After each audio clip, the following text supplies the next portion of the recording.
Hey everyone, and welcome back to the channel. Today, we're diving deep into a stock that literally moves America, Union Pacific, ticker UNP.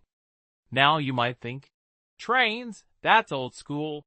But UNP is anything but, with some major strategic moves on the horizon, including a potential game-changing merger. So let's break it down. Section 1. What exactly does Union Pacific do? Visual, animated map of the U.S., highlighting the western two-thirds. With train lines appearing, think of Union Pacific as the backbone of the American economy. They're a massive railroad company, operating over 32,000 miles of track across 23 states, primarily in the western two-thirds of the U.S. They're the heavy lifters, moving everything from grain and chemicals to cars and consumer goods.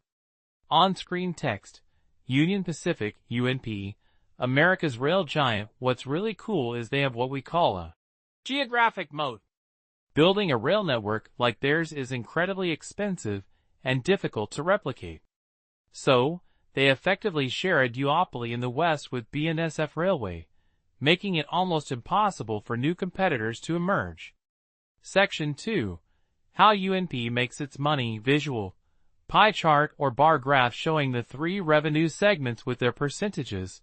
Union Pacific's revenue comes from three main areas, which helps them stay stable even if one sector faces challenges. 1. Industrial, 37%. This is their biggest segment, moving things like chemicals, plastics, metals, and forest products. Think Gulf Coast production to construction sites. 2. Bulk, 33%. This includes staples like grain, fertilizers, and food. While coal used to be a huge part of this, it's declining, so UNP is shifting to transporting renewable energy components, like giant wind turbine blades. 3.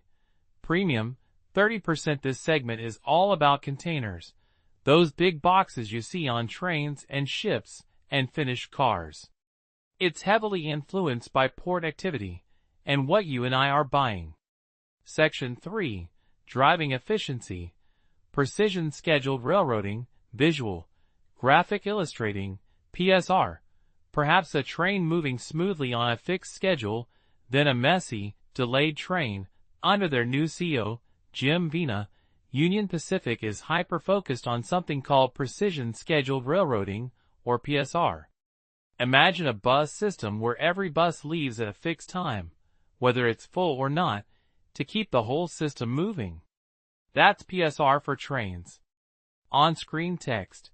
PSR equals efficiency and speed. The goal is simple. Move freight on fixed schedules, reduce waiting times for trains, and get more out of their assets, like their 7,000 locomotives and 60,000 railcars. This makes them faster, more reliable, and ultimately more profitable. They're aiming for an industry-leading operating ratio, basically how much it costs them to earn $1 of revenue.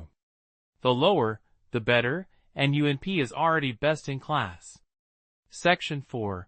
A look at the finances. Visual, simple line graph showing revenue and net income trends, highlighting the recovery and growth.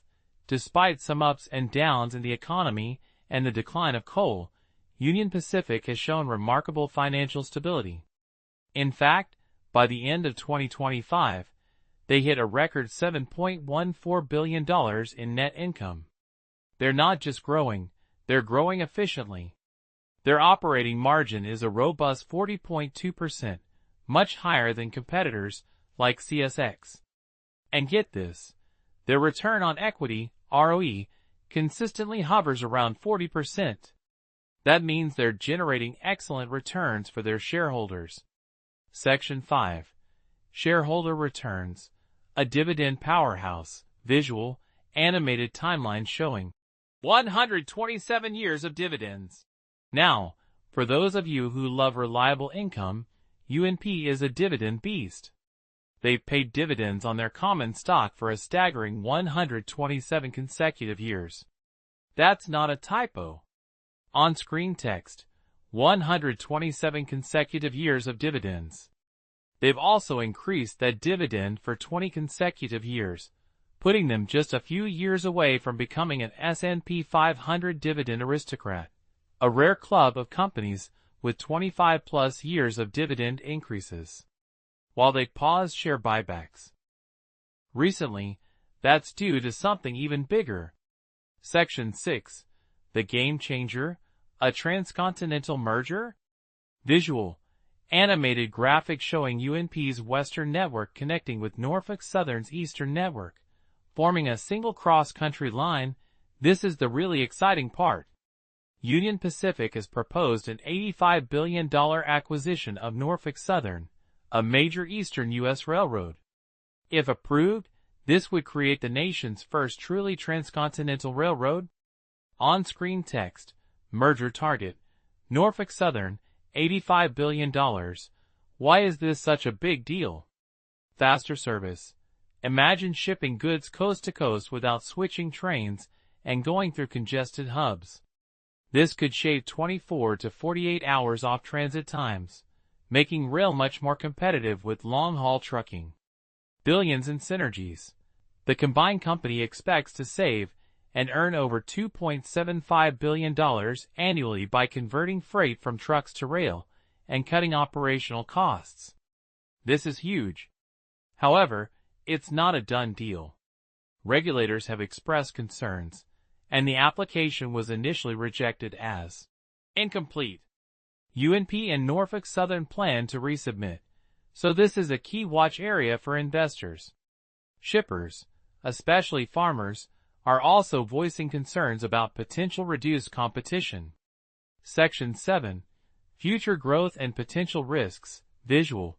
Split screen, one side with growth icons, truck, robot, sun panel, other side with risk icons, storm cloud, regulations, broken chain, growth drivers, truck-to-rail conversion. Stealing market share from long-haul trucks is their biggest opportunity. Nearshoring. As manufacturing moves closer to the U.S. from Asia, UNP's extensive Mexican gateways become incredibly valuable.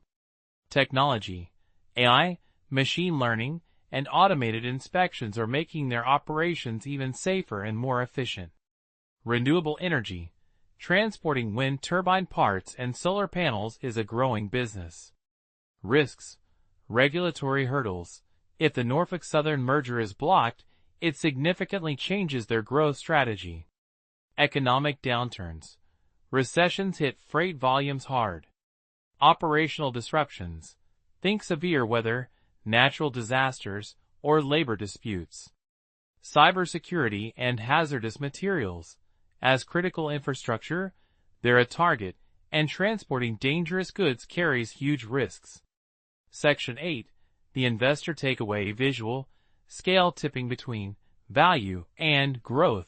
So what does this all mean for you? As an investor, Union Pacific offers a compelling story for different types of investors. For value investors, UNP is a blue-chip industrial giant. It has an impenetrable moat, industry-leading efficiency, a rock-solid 127-year dividend history, and high returns on equity. It's a steady performer for reliable income and moderate capital appreciation. For growth investors, the proposed Norfolk Southern merger is the big play. If approved, it could be a massive catalyst, creating the most powerful logistics player in North America and significantly re-rating the stock. This is a more speculative, but potentially transformative bet. Ultimately, whether you prioritize the safety of their current strong operations or the potential of a massive merger, Union Pacific's disciplined management under Jim Vena keeps them at the forefront of the industry. It's a company delivering essential services with impressive efficiency. That's our deep dive into Union Pacific. What do you think about the potential merger? Let me know in the comments below. Don't forget to like this video and subscribe for more stock analysis. See you next time.